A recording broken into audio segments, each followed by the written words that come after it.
remember when they used to boo and say Jesse sucks. I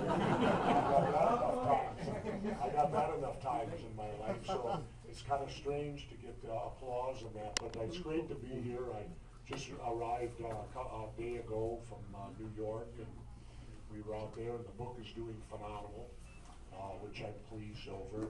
I'll lead out and talk about the book, because that's why we're here.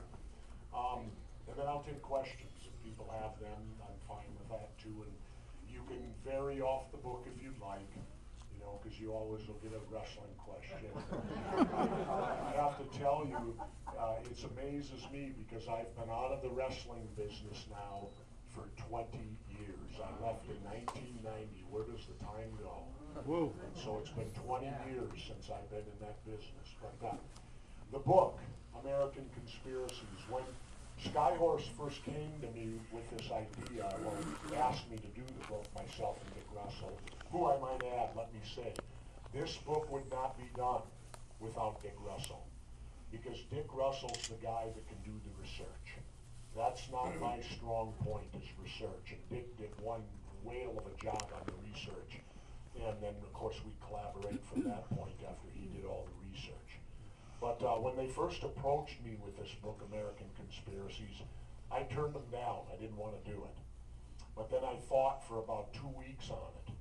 And then in that 2 weeks, I came to the realization that I had to do this book. And the reason why I felt was that 100 years from now, when I presume most of us won't be here anymore, I don't know, maybe some of us will be, you never know. But I felt strongly that something had to be in writing and powerful to let 100 years know that not everyone believed in the status quo, that the results we got from these 14 conspiracies that we looked into, I wanted people to believe that there is evidence to the contrary of the status quo and what we have been told by our government, our media, and everybody else. And when you read this book, I hope you'll take it in the fact that it is not my imagination. I'm not Vince Flynn, I'm not Tom Clancy, great writers who sit down and use their imagination to create a great story of espionage and intrigue. You'll look in the back of the book, and I don't know the exact amount of pages, but there's at least 20 to 24 pages of footnotes.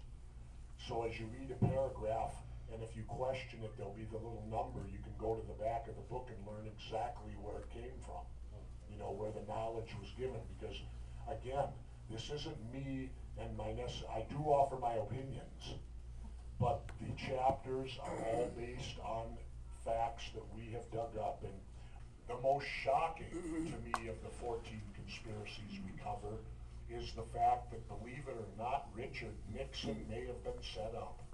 He may have been set up. And, you know, which to me, I lived through all that. I can't believe out of anybody in the world it would be Richard Nixon who would get set up. But there is a lot of meat on the bone that states that he may have been set up in a manner to get him out of office, because apparently he was asking questions and wanted documents about what he called that Bay of Pigs thing. G. Gordon Liddy, who was, of course, a big part of Watergate, he made the statement that what the people know about Watergate is about as accurate as the Flat Earth Society. Now, that quote says volumes to me, because I don't know how you interpret it, but it tells me that what we know is wrong.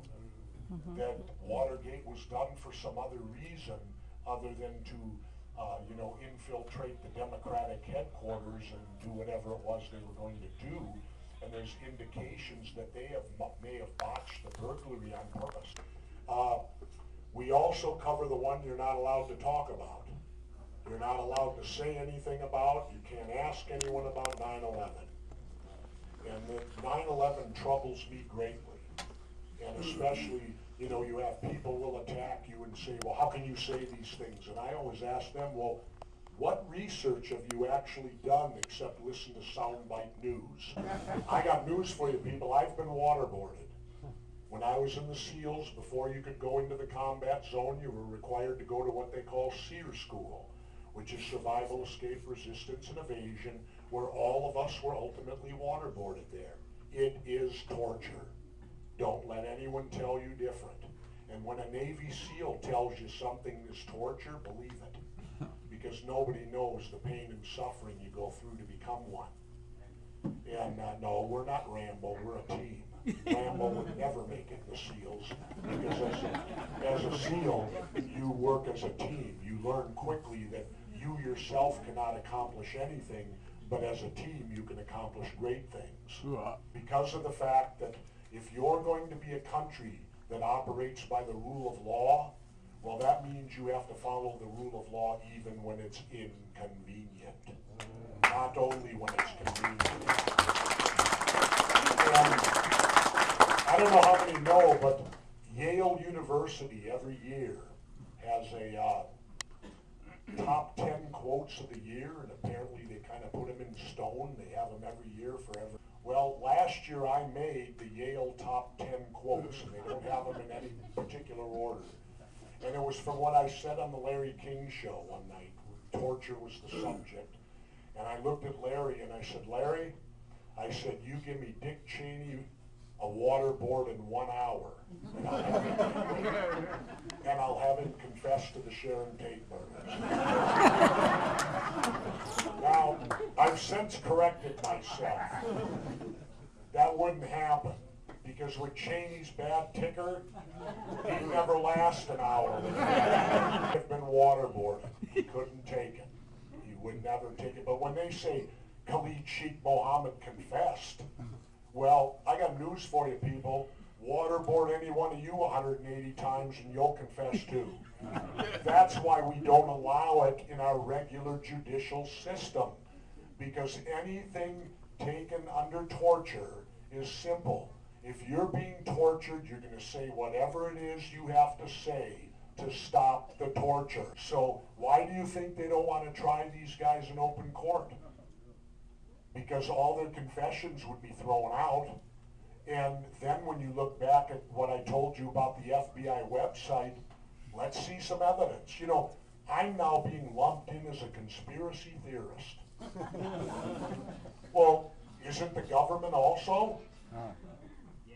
A theory means, or a conspiracy means more than one.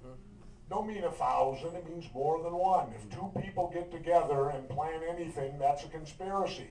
Let me back and regress a little to President Obama again. I'm so disappointed that he hasn't reinstalled habeas corpus. Did you know right now they can arrest you, hold you without a lawyer, and not even charge you? All they have to do is say you were involved in an act of terrorism.